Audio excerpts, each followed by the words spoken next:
2014 से अभी तक उठा के इनके कार्यकाल में कोई नया निर्माण इन्होंने किया क्या? जो पुराने संसाधन थे उनको कौड़ियों के दाम बेचने का काम किया, और जब बिक नहीं रहे तो अब उनको लीज पे देने का काम कर रहे। वो कारपोरेट के दबाव में इन दोनों तबकों को तहस नहस करने का कर दिया गया। कर्मचारियों के श्रम कानून को समाप्त कर दिया गया, यानी मजदूर और किसान को पूरी तरह कारपोरेट के गुलाम बनाना चाहिए। ये कि हिंदुस्तान में संपदा पैदा करने वाले दो ही तबके हैं, चाहे वो मजदूर हो या किसान हो। उत्पादन की प्रक्रिया कल कारखानों में होती है या खेतों में होती है, लेकिन वर्तमान जो सत्ता है वो कारपोरेट के दबाव में इन दोनों तबकों को तहस नहस करने का काम कर रही। खेती को तबाह कर दिया गया, कर्मचारियों के श्रम कानून को समाप्त कर दिया गया, यानी मजदूर और किसान को पूरी तरह कारपोरेट के गुलाम बनाना चाहती है। सरकार तो वादा करती है कि हम किसान सम्मान निधि योजना दे रहे हैं प्रत्येक महीने। किसको दे रहे हैं, कैसे दे रहे हैं और कितनी? एमएसपी क्यों नहीं दे रहे हो? आप खैरात क्यों दे रहे हो? आप एमएसपी का दाम दीजिए ना। फसल का वाजिब जो वायदा किया स्वामीनाथन आयोग की सिफारिश से लागू कीजिए। जो आपने कहा था 2014 के उसमें चुनावी घोषणा पत्र में था, उससे पीछे क्यों हट रहे? इसका कारण क्या है? और ये बताइए सर, जो 2014 से अभी तक उठा के इनके कार्यकाल में कोई नया निर्माण इन्होंने किया क्या? जो पुराने संसाधन थे उनको कौड़ियों के दाम बेचने का काम किया, और जब बिक नहीं रहे तो अब उनको लीज पे देने का काम कर रहे, फ्री में लुटा रहे।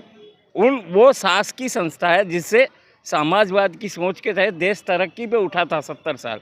आपने तो उसको 9-10 साल में 60-70 साल पीछे धकेल दिया।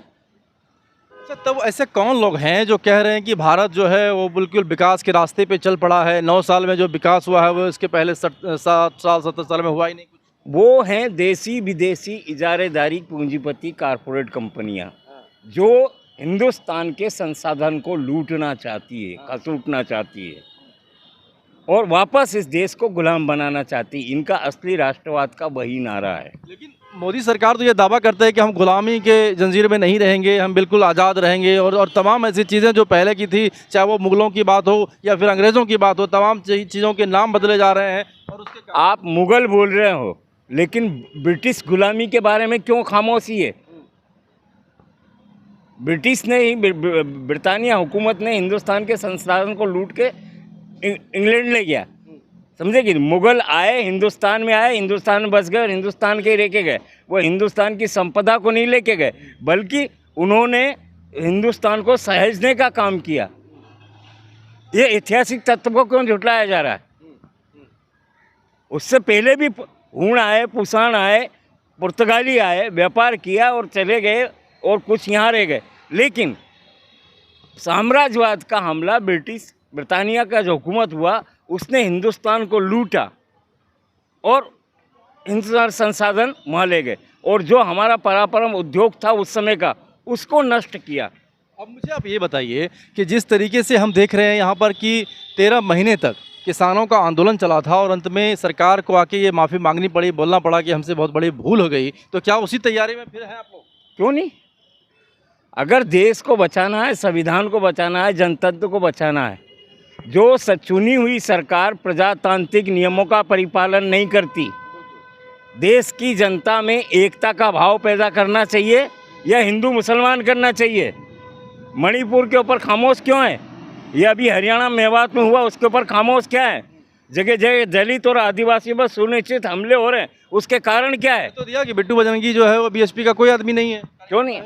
अरे तो फिर आप उनको हथेली पे क्यों बिठाए बैठे हैं? गिरफ्तार करके जेल में क्यों नहीं डाल रहे? उनको खुली छूट कैसे दे रहे हो? और बिना सत्ता के संरक्षण के ये काम हो सकता है क्या? किसको दिखा रहे हो आप? आईना अपने आप को तो देखिए। आपके लिए 2 व्यक्ति हैं हिंदुस्तान में, अडानी और अंबानी। इसके अलावा जहाँ जहाँ भी तुमने विदेश यात्रा की, इन दोनों के कारोबार को स्थापित करने के लिए किया। हिंदुस्तान के नागरिक के लिए क्या किया आपने? सवाल ये खड़ा होता है।